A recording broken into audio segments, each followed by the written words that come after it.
नमस्कार। Frontier IAS coaching classes में आपका स्वागत है। मैं हूँ श्रुति और आज के इस वीडियो लेक्चर में हम स्टार्ट करने वाले हैं आर्ट एंड कल्चर का एक और बहुत ही महत्वपूर्ण विषय जो है इंडियन पेंटिंग्स। और चूंकि ये टॉपिक लंबा है, हम इसे कई पार्ट्स में करने वाले हैं। आज के वीडियो लेक्चर इस टॉपिक का पार्ट 1 है। तो आइए हम लोग शुरुआत करते हैं और सबसे पहले देखते हैं पेंटिंग के प्रिंसिपल्स के बारे में। लेकिन इससे पहले समझना ज़रूरी है कि पेंटिंग कोई आज की चीज़ नहीं है। ऐसा नहीं है कि हम लोग अभी वर्तमान समय में पेंटिंग की जो कला है, चित्रकला की जो कला है, अभी उभर के सामने आई। बहुत पुराने समय से लोग पेंटिंग्स करते आ रहे हैं और बहुत सारे ऐसे प्रमाण हैं जो इस बात को सिद्ध भी करते हैं, जैसे कि भीमबेटका हो गया, मिर्ज़ापुर, पचमढ़ी, इन सब जगह पे बहुत सारी रॉक पेंटिंग्स पाई गई हैं और इस बात का सबूत है कि पेंटिंग्स की जो हिस्ट्री है वो काफ़ी पुरानी है। अभी नई नहीं है इसकी हिस्ट्री, बहुत समय से। और बहुत जो हमारे शुरुआती जो प्री हिस्टोरिक आदमी लोग थे, उस समय से इस पेंटिंग को किया जाते रहा है और वो लोग हमेशा से करते रहे हैं। एक तो प्रिमिटिव रॉक पेंटिंग्स आपका एग्जाम्पल देता है कि पेंटिंग की हिस्ट्री बहुत पुरानी है। इसके अलावा इंडस वैली सिविलाइजेशन में जो पॉटरी होती थी, उसमें भी आप देखते थे कि वो भी पेंटेड पॉटरी होती थी। जब मैंने हड़प्पन सिविलाइजेशन के बारे में आपको पढ़ाया था, तो वहाँ पे हम लोगों ने पेंटेड पॉटरी का जिक्र किया था। तो वो भी इंडिकेट करता है कि पॉटरी बहुत पुरानी है। लेकिन अगर हम लोग कहें एक आर्ट के तौर पर फुल फ्लेज कब से इसकी शुरुआत हुई, तो ऐसा क्रेडिट दिया जाता है कि गुप्ता एज के दौरान जो पेंटिंग का आर्ट है वो बेसिकली फ्लोरिश किया। नाउ 4th सेंचुरी के टाइम पे विशाख दत्त जो है, उन्होंने अपना एक बहुत ही प्रसिद्ध संस्कृत प्ले लिखा जिसका नाम है मुद्रा राक्षस। और इस मुद्रा राक्षस में उन्होंने कई सारी पेंटिंग्स का जिक्र किया। न सिर्फ उन्होंने कई सारी पेंटिंग्स का जिक्र किया, बल्कि उन्होंने 6 बेसिक इंपॉर्टेंट प्रिंसिपल्स बताए जो कि पेंटिंग से रिलेटेड थे। और इन 6 इंपॉर्टेंट प्रिंसिपल्स को हम लोग कई बार षडांश ऑफ पेंटिंग के नाम से भी जानते हैं। अब ये 6 प्रिंसिपल्स हैं क्या? तो पहला है रूप भेद, दूसरा है सदृश्यन, तीसरा है भाव, चौथा है वर्णिका भंग, चौथा है प्रमाणम और पांचवा है लावण्य योगनम। अब ये इसका सबका मतलब क्या है इन 6 प्रिंसिपल का? सबसे पहला है रूप भेद। रूप भेद का मतलब होता है वैरायटी ऑफ फॉर्म। जो भी आर्टिस्ट है उनको पता होना चाहिए कि कौन कौन से अलग अलग फॉर्म्स होते हैं। लाइक एक पर्टिकुलर चीज जिसे वो डिपिक्ट करना चाहते हैं, उसका स्ट्रक्चर क्या है, उसका फॉर्म किस तरह से है। लाइफ का फॉर्म अलग होता है, डेथ का फॉर्म अलग होता है, एक ह्यूमन फिगर एक अलग तरीके से दिखता है, एनिमल अलग तरीके से दिखता है, ज्योमेट्रिक पैटर्न्स अलग होते हैं। तो उसका फॉर्म का क्या वैरायटी है, किस तरीके से है, उसको दिखाना रूप भेद कहते हैं। रूप भेद 2 शब्दों से बना है, रूप और भेद। तो रूप का मतलब आकार क्या है और भेद यानी डिफरेंस। तो आपके अलग अलग चीजों के फॉर्म में क्या डिफरेंस है, क्या वैरायटी है, उसे हम लोग रूप भेद कहते हैं। जो दूसरा इंपॉर्टेंट प्रिंसिपल है वो आपका सदृश्यान। इसका मतलब होता है कि जो आपका सब्जेक्ट आप अपने मन में सोच रहे हैं, जिसे आपको डिपिक्ट करना चाहते हैं, आप उसको सही तरीके से डिपिक्ट कर पा रहे हो कि नहीं। ठीक है, जो भी आपका सब्जेक्ट है उसको सही तरीके से डिपिक्ट कर पाना, उसे सही तरीके से परसीव कर पाना, that is said to be सदृश्यन। नेक्स्ट है भाव। कोई भी पेंटिंग बिना एक्सप्रेशन के वो कंप्लीट नहीं होती है। चाहे आप किसी भी चीज़ की पेंटिंग क्यों ना बना रहे हो, आर्टिस्ट किसी भी तरह का, उसमें एक्सप्रेशंस होना बहुत ज़रूरी है। तो वो जो एक्सप्रेशंस होते हैं that is said to be भाव। ठीक है, और उसे हम लोग कलर वगैरह की मदद से हम लोग उसको में वो भाव लाने की कोशिश करते हैं और तभी जाकर के वो हमारी पेंटिंग जो है वो बहुत खूबसूरत दिखती है। नेक्स्ट है वर्णिका भंग। अगर हम लोग बाकी सारे 5 के बारे में अगर बात करेंगे, रूप भेद, सदृश्यन, भाव, प्रमाण, लावण्य, योगम, तो इन सभी को हम लोग देख करके परसीव कर सकते हैं, समझ सकते हैं। लेकिन जो वर्णिका भंगम है उसका मतलब होता है पेंट वगैरह जो ब्रश है उसका यूज आपको पता होना चाहिए। अलग अलग कलर्स के इफेक्ट को मिक्स करके आप एक अलग तरीके का इफेक्ट क्रिएट करना, कलर्स को मिक्स करना, ब्रश का इस्तेमाल करना, that is said to be वर्णिका भंग। और इसे करने के लिए प्रैक्टिस होना बहुत जरूरी है, कुछ प्रैक्टिकल एक्सपीरियंस होना जरूरी है। प्रमाणम का मतलब होता है कि आपके ऑब्जेक्ट या फिर जिस चीज को आप ड्रॉ कर रहे हैं उसका प्रपोर्शन क्या है। ये प्रपोर्शन पता होना बहुत जरूरी है कि आपका कोई भी ऑब्जेक्ट है वो बड़ा है या छोटा है, किसी पर्टिकुलर चीज से उसकी दूरी क्या है, मतलब आपकी ह्यूमन एनाटॉमी कहते हैं ना कि शरीर में आंख जो है आपका इतना दूरी पे होगा, आपका फेस का जो साइज होगा वो होगा, आपका हाथ एक पर्टिकुलर होगा, ये नहीं कि हाथ बहुत बड़ा बना दिए, पैर बहुत बड़ा बना दिए, आपका पेट छोटा दिखा दिए, सबका एक पर्टिकुलर प्रपोर्शन होता है। तो कोई भी ऑब्जेक्ट अगर आप ड्रॉ करते हैं तो उसका प्रपोर्शन में होना बहुत जरूरी है, अदरवाइज वो अच्छा नहीं दिखेगा। और यही जो प्रपोर्शन होता है किसी भी ऑब्जेक्ट या सब्जेक्ट का, उसे हम लोग प्रमाणम कहते हैं। ना लावण्य योगम किसे कहते हैं, तो जितनी भी तरह के इमोशंस है उसको पर्टिकुलरली, जैसे भाव का मतलब होता है एक्सप्रेशन, प्रमाणम आपका ऑब्जेक्ट की प्रपोर्शन, तो कोई भी चीज बहुत ज्यादा ना हो जाए तो उसी को बैलेंस करने का काम लावण्य योगम कहता है। ये इसमें आपकी जो चीजें हैं, जितने भी इमोशंस, सबको परफेक्टली बैलेंस करके आपकी पेंटिंग जो आपने बनाया है उसको बहुत ही खूबसूरती प्रदान करता है। तो ये थे आपके 6 इंपॉर्टेंट प्रिंसिपल्स पेंटिंग के।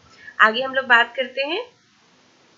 तो इसमें आपको पता होना चाहिए कि जो पेंटिंग्स का जिक्र है वो हमें बहुत सारे लिटरेचर में देखने को मिलता है, जैसे कि ब्राह्मणों का जो साहित्य है या फिर बुद्धिस्ट लिटरेचर की हम लोग बात करें, उन सभी में आपको पेंटिंग का जिक्र मिलता है। एग्जाम्पल के तौर पर जो अलग अलग आपके दंत कथाएं होती हैं, मिथ्स होता है, उसको टेक्सटाइल पे रिप्रेजेंट किया जाता था। एंड वो जो टेक्सटाइल पे इनका रिप्रेजेंटेशन था दंत कथाओं का, उसे हम लोग क्या कहते हैं, लिप्या चित्र कहते हैं। और इसका जिक्र आपको ब्राह्मण साहित्य या फिर बौद्ध साहित्य में मिलता है। इसके अलावा लेख चित्र के भी जिक्र आपको मिलते हैं इन लिटरेचर में। लेख चित्र में क्या होता था कि आपका ड्राइंग, लाइन ड्राइंग्स होता था, लाइन की मदद से कई बार हम लोग चीजों को दिखाते हैं, तो उन लाइन ड्राइंग्स और स्केचेस से बना होता है आपका लेख चित्र। फिर इसका जिक्र मिलता है लेप चित्र का, लेख चित्र का, धूली चित्र का, पथ चित्र का। इन सभी का रेफरेंसेस आपको ब्राह्मण के लिटरेचर और आपके बुद्धिस्ट लिटरेचर में देखने को मिलता है। तो एक तो मुद्रा राक्षस जो किताब थी उसमें विशाख दत्त ने 6 प्रिंसिपल्स का बात किया। उसके अलावा मुद्रा राक्षस में आपको अलग अलग तरह की पेंटिंग्स के नाम का भी मेंशन मिलता है, और इन पेंटिंग्स के नाम से ये हमें समझने में मिलता है कि कौन कौन से अलग अलग स्टाइल की पेंटिंग्स होती हैं। और इसके अलावा जो हम लोगों ने षडांग्स पढ़े, उसका कहाँ किस तरह से एप्लीकेशन है उसको ऑब्जर्व करने में हम लोग को मदद करता है कि हाँ कहाँ पे प्रमाणम का इस्तेमाल हुआ, कहाँ पर लावण्य योगनम है, भाव है कि नहीं। तो इन सभी चीज़ों को समझने में ये बहुत मदद मिलती है जब हमें अलग अलग तरह के पेंटिंग्स का पता होता है। तो 3 basic important styles of painting का जो जिक्र किया गया है मुद्रा राक्षस में, वो है कॉक पिटाका, दिगाला पिटाका और यम पिटाका। अब चौक पिटाका में क्या होता है, तो बेसिकली ये आपका एक फ्रेम ड्राइंग होता है, एक फ्रेम के अंदर ड्राइंग की जाती है, उसको कॉक पिटाका कहते हैं। दिगाला पिटाका में बड़े बड़े स्क्रॉल्स होते हैं पेंटिंग के, और यम पिटाका ये बेसिकली आइसोलेटेड पेंटिंग्स होता है। इन 3 पेंटिंग्स का जिक्र आपको मुद्रा राक्षस के अंतर्गत मिलता है। ठीक है, तो ये तो हम लोगों ने बात कर ली पेंटिंग्स के उसके ऊपर। अब हम लोग थोड़ा सा जानते हैं प्री हिस्टोरिक पेंटिंग्स के बारे में। ठीक है, तो मतलब जब से हम लोगों ने हिस्ट्री रिकॉर्ड करनी शुरू की उसके पहले का ऐसा नहीं था ना कि जब से हम लोगों ने हिस्ट्री रिकॉर्ड करनी शुरू की तभी से, उसके पहले कुछ नहीं था। तो हिस्ट्री रिकॉर्ड होने से पहले का जो टाइम होता है उसे हम लोग प्री हिस्टोरिक कहते हैं। ठीक है, और उस प्री हिस्टोरिक टाइम की जो पेंटिंग्स है हम लोग उसका भी जिक्र करेंगे। तो ये जो प्री हिस्टोरिक पेंटिंग्स होती थी ये ज्यादातर आपके पत्थरों पर बनाई जाती थी, और इन पत्थरों पे भी कैसे किया जाता, तो इनग्रेविंग्स के जरिए हथौड़ा वगैरह का इस्तेमाल करके वो उसे साफ करते थे, या पर्टिकुलरली उसके जरिए जो पेंटिंग्स बनाते थे ना उसे हम लोग पेट्रोग्लिफ्स कहते थे। अब ये पेट्रोग्लिफ्स दिखने में कैसे होते हैं आप ये फिगर देख करके और बेहतर तरीके से समझ पाएंगे। ये जो दोनों फिगर है ना ये आपके पेट्रोग्लिफ्स का उदाहरण है। आप देख सकते हैं कि बड़ा सा पत्थर है और छीनी हथौड़ी की मदद से इस पे इनग्रेविंग की गई है, और तब जाकर के जो अंदर का सरफेस है ना वो क्लियर हो गया और एक तरह की पेंटिंग तैयार हो गई है। तो ये दोनों तरह की जो है वो उदाहरण है आपके पेट्रोग्लिफ के, और इसे ही जो पत्थर पे आपके क्रेविंग की जाती है उसकी मदद से जो पेंटिंग तैयार होता है ना, that is said to be petroglyphs. ठीक है, अब आगे बात करते हैं। तो सबसे पहले तरह की जो आपकी प्री हिस्टोरिक पेंटिंग्स है उसे डिस्कवर किया था किसने, तो भीमबेटका के केव्स में डिस्कवर हुई थी। वहां पे हमें सबसे पहले प्री हिस्टोरिक पेंटिंग्स का उदाहरण मिलता है, और ये भीमबेटका की जो गुफाएं हैं वो आपके मध्य प्रदेश में स्थित है। अब इन भीमबेटका की पेंटिंग्स को सबसे पहले डिस्कवर करने का क्रेडिट जाता है एक आर्कियोलॉजिस्ट को जिनका नाम है वीएस वावंकर, और इन्होंने भीमबेटका की पेंटिंग्स को डिस्कवर किया था 1957 से 58 के बीच में। अब इन पेंटिंग्स में ज्यादातर आपके जानवरों को दिखाया गया है, जैसे कि बाइसन्स को दिखाया गया है, बियर को दिखाया गया है, टाइगर को दिखाया गया है, और चूंकि बहुत सारे जानवरों को इन पेंटिंग्स में दिखाया गया है इसीलिए कई बार इन्हें जू रॉक शेल्टर भी हम लोग कहते हैं। क्यों जू रॉक शेल्टर कहते हैं? क्योंकि बहुत सारे जानवरों को इन पेंटिंग्स में दिखाया गया है। अब जो प्री हिस्टोरिक पेंटिंग है ना, उसे हम लोग 3 मेजर फेजेस में बांटते हैं। एक हो गया आपका अपर पैलियोलिथिक पीरियड, जो कि 40,000 से लेकर के 10,000 बीसी का जो पीरियड है उसे हम लोग अपर पैलियोलिथिक पीरियड कहते हैं। फिर 10,000 से लेकर के 4,000 बीसी तक का जो पीरियड है उसे हम लोग मेसोलिथिक पीरियड कहते हैं, और उसके बाद का जो समय है उसे हम लोग चालकोलिथिक पीरियड कहते हैं। तो ये 3 इंपॉर्टेंट आपके प्री हिस्टोरिक पेंटिंग्स के मेजर फेजेस हैं। हम लोग बारी बारी से इन तीनों फेजेस के बारे में बात करेंगे, और सबसे पहले हम लोग शुरुआत करेंगे अपर पैलियोलिथिक पीरियड से। तो अपर पैलियोलिथिक पीरियड्स में क्या था कि जो बड़े बड़े रॉक शेल्टर केव्स हुआ करते थे। रॉक शेल्टर केव्स कहने का मतलब जो पत्थर की बनी गुफाएं होती थी और उसमें लोग रहते थे, शेल्टर लेते थे। तो उसकी जो दीवारें होती थी वो आपकी क्वार्टजाइट से बनी होती हैं, और इसीलिए हम लोग उसको क्वार्टजाइट वाल्स के नाम से जानते हैं। और उस पे पिगमेंट्स के लिए मिनरल्स का लोग इस्तेमाल किया करते थे। ठीक है, उस समय तो आर्टिफिशियल कलर्स ऐसा कुछ होता नहीं था, और पत्थर पे वो पेंटिंग्स ड्रॉ करने के लिए वो एक सर्टेन मिनरल्स का इस्तेमाल करते थे, और वो मिनरल्स जो है वो पर्टिकुलर कलर प्रोवाइड करते थे। और जो सबसे कॉमन मिनरल है जिसका इस्तेमाल लोगों के द्वारा किया जाता था वो था आपका ओकरे, या फिर हम लोग हिंदी में जिसे गेरू के नाम से जानते हैं। और इस ओकरे या गेरू को जब हम लोग लाइम और पानी के साथ मिक्स करते थे तो वो कलर देता था। ठीक है, अब उन्होंने अलग अलग मिनरल, उस समय के जो लोग थे उन्होंने अलग अलग मिनरल्स का इस्तेमाल किया अलग अलग तरह के कलर्स का निर्माण करने के लिए। जैसे उन्होंने रेड कलर बना लिया, व्हाइट कलर बना लिया, येलो, ग्रीन। तो आप देख सकते हैं कि जितना ज्यादा कलर की वैरायटी होगी उतना ज्यादा उनके पास ऑप्शंस होगा। तो उन्होंने बहुत अलग अलग मिनरल्स का इस्तेमाल करके अलग अलग कलर तैयार किए, और दस उनके पास बहुत सारे ऑप्शंस थे अपने पेंटिंग को तैयार करने के लिए।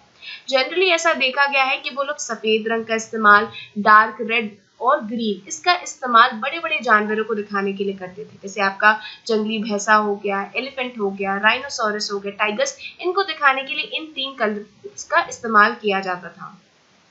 मानव आकृति को दिखाने के लिए रेड कलर का इस्तेमाल किया जाता था, और रेड कलर स्पेशली हंटर्स के लिए, जो शिकारी होते थे उन्हें दिखाने के लिए रेड का इस्तेमाल करते थे। और ह्यूमन फिगर्स में जो डांसर्स होते थे उनको दिखाने के लिए हरे रंग का इस्तेमाल किया जाता था। अब इस पीरियड के बाद अब हम लोग बात करेंगे मेसोलिथिक पीरियड की। तो मेसोलिथिक पीरियड में आप देखोगे कि ज्यादातर जो है, जैसे पिछले वाले पीरियड में, अपर पैलियोलिथिक पीरियड में बहुत सारे रंगों का इस्तेमाल होता था, लेकिन मेसोलिथिक पीरियड में देखा गया है कि रेड कलर जो है ना उसका यूज सबसे ज्यादा होता था। ठीक है, रेड कलर सबसे ज्यादा प्रोमिनेंट था। और अपर पैलियोलिथिक पीरियड के मुकाबले इस समय की जो पेंटिंग्स थी इनका साइज काफी छोटा था। मतलब उसकी कंपैरिजन में, ऐसा नहीं कि बहुत छोटा था, बट अपर पैलियोलिथिक के पीरियड के कंपैरिजन में जो पेंटिंग थी उनका साइज रिलेटिवली छोटा था। और जो सबसे कॉमन सीन जो जनरली मेसोलिथिक पीरियड के पेंटिंग्स में दिखाया जाता था वो था कि लोग एक साथ मिल करके ग्रुप में हंटिंग कर रहे होते थे, यानी ग्रुप में शिकार कर रहे होते थे।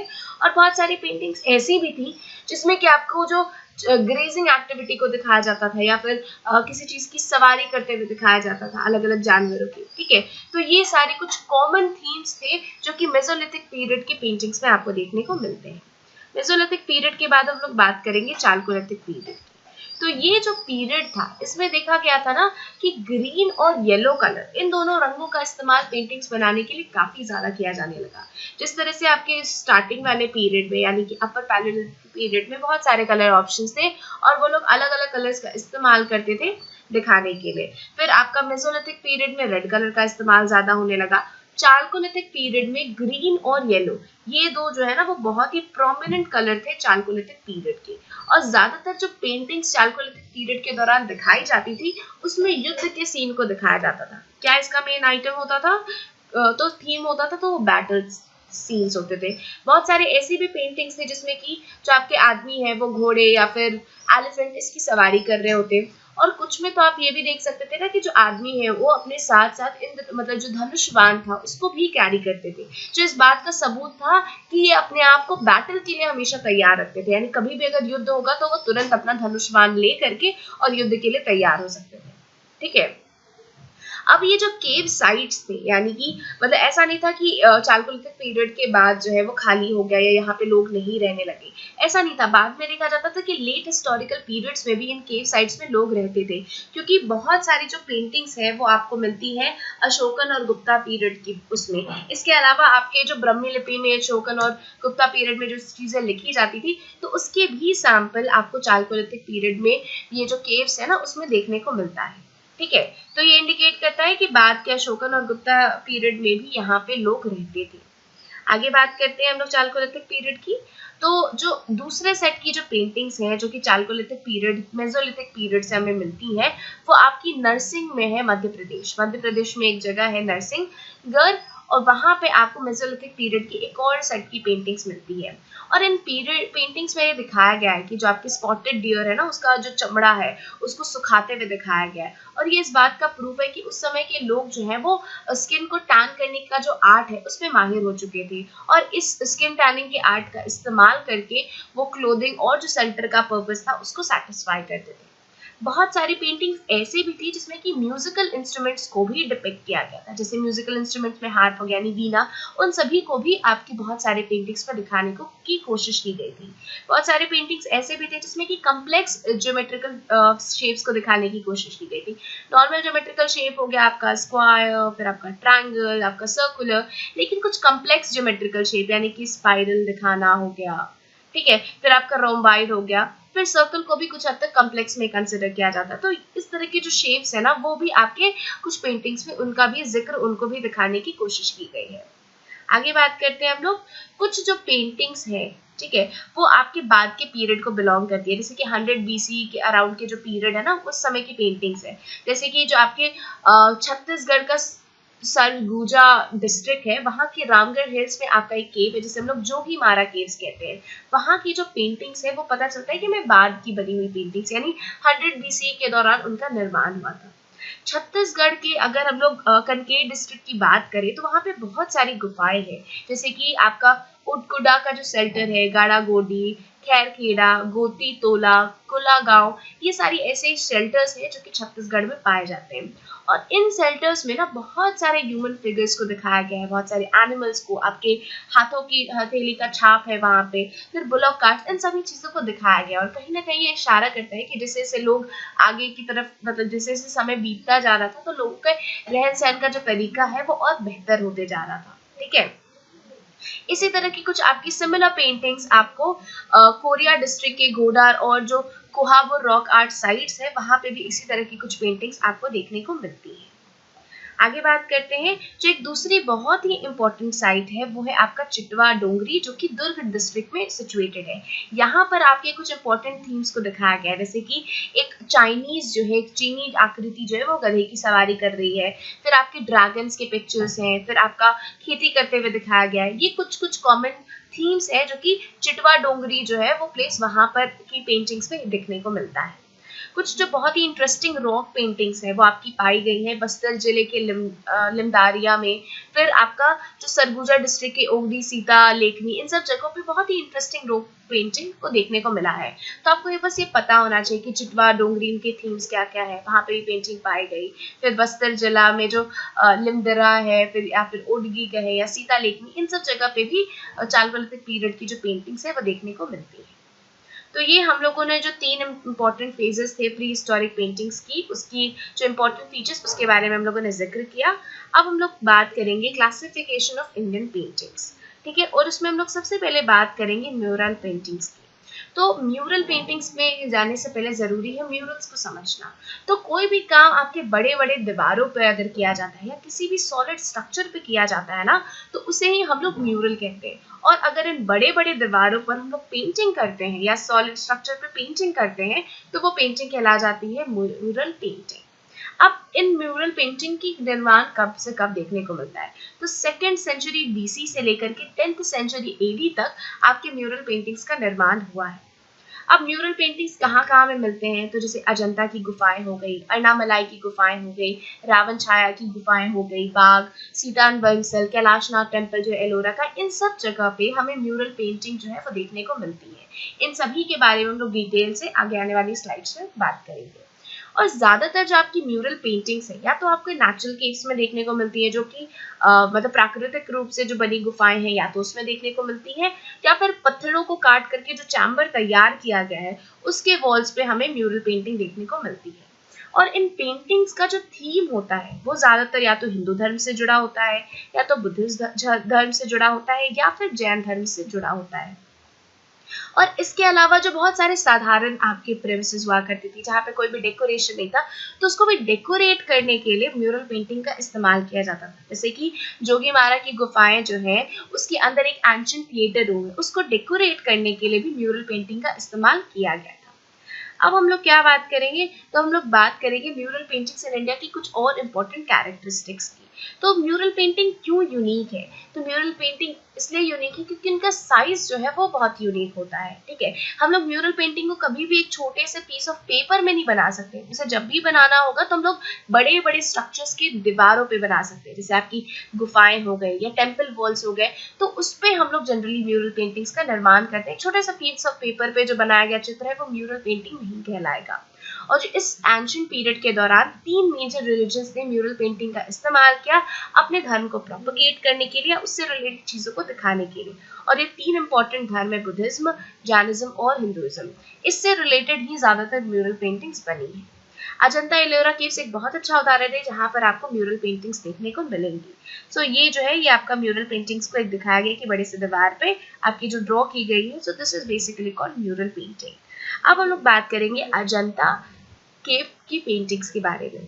तो सबसे पहले आपको ये पता होना चाहिए कि जितना भी आपके अलग अलग म्यूरल्स देखने को मिलते हैं, हमें पाए जाते हैं इंडियन सब कॉन्टिनेंट में, तो सबसे पुराना म्यूरल है जैसे कि इंडियन सब कॉन्टिनेंट में बनाया गया है वो आपके अजंता केव की पेंटिंग्स है। ठीक है, वो आपका सबसे पुराना म्यूरल आपको अजंता केव के अंदर ही मिलता है और इसे कार्व किया गया था 4th सेंचुरी एडी में।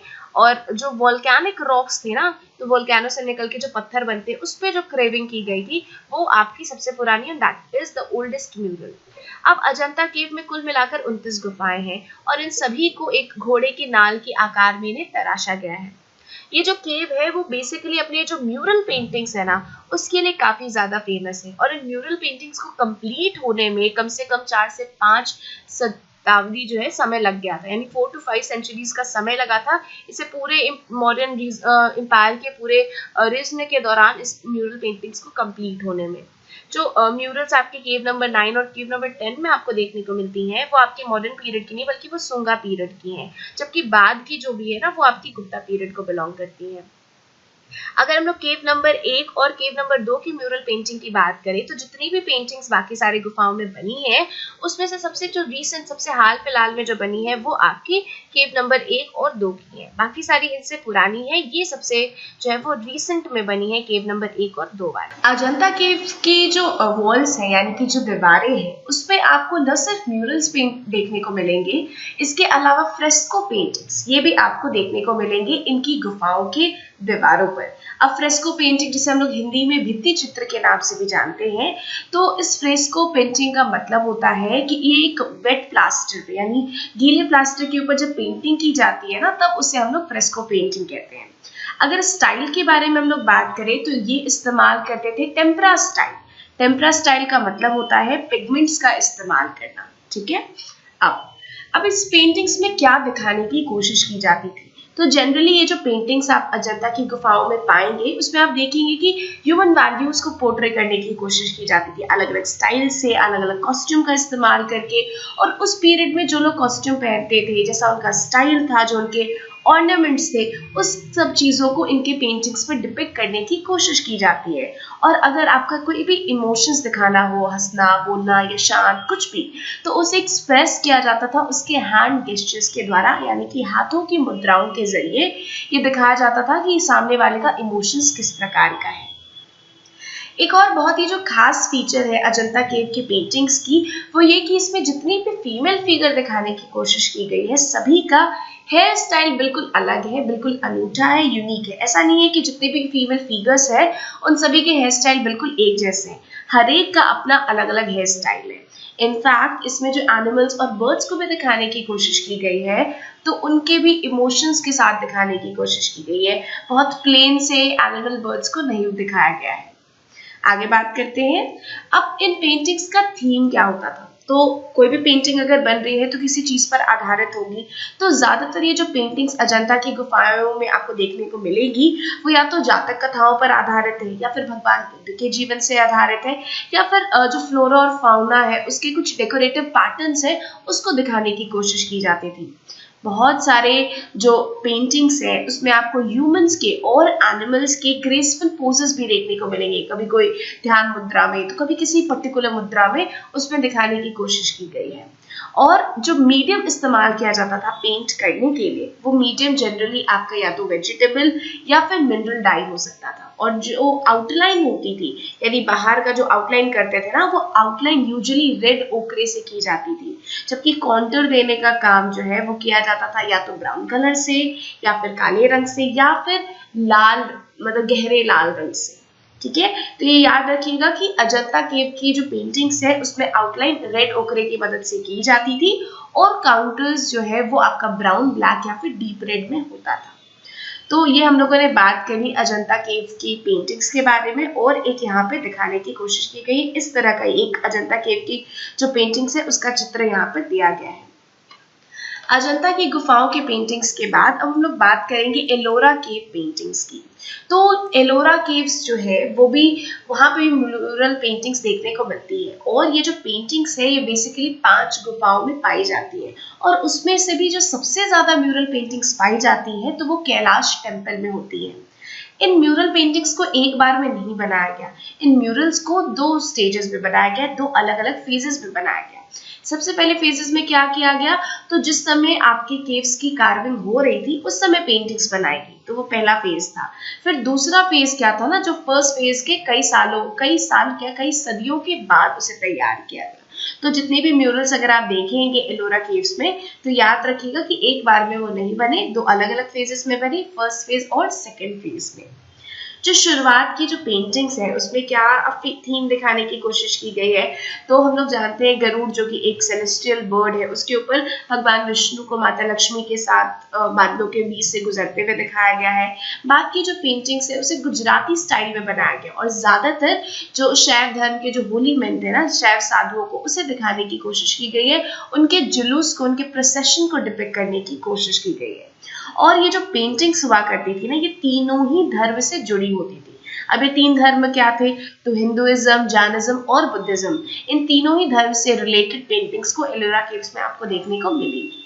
अब एक उदाहरण देखते हैं, तो यहाँ पे ये जो कैलाशनाथ टेम्पल है केव नंबर 16, वहाँ के वॉल पर एक पेंटिंग बनी हुई है और उसको यहाँ पे दिखाया गया है। तो इस तरह की कुछ पेंटिंग आपको, अगर आप एलोरा केव में जाएंगे तो आपको देखने को मिलेगी।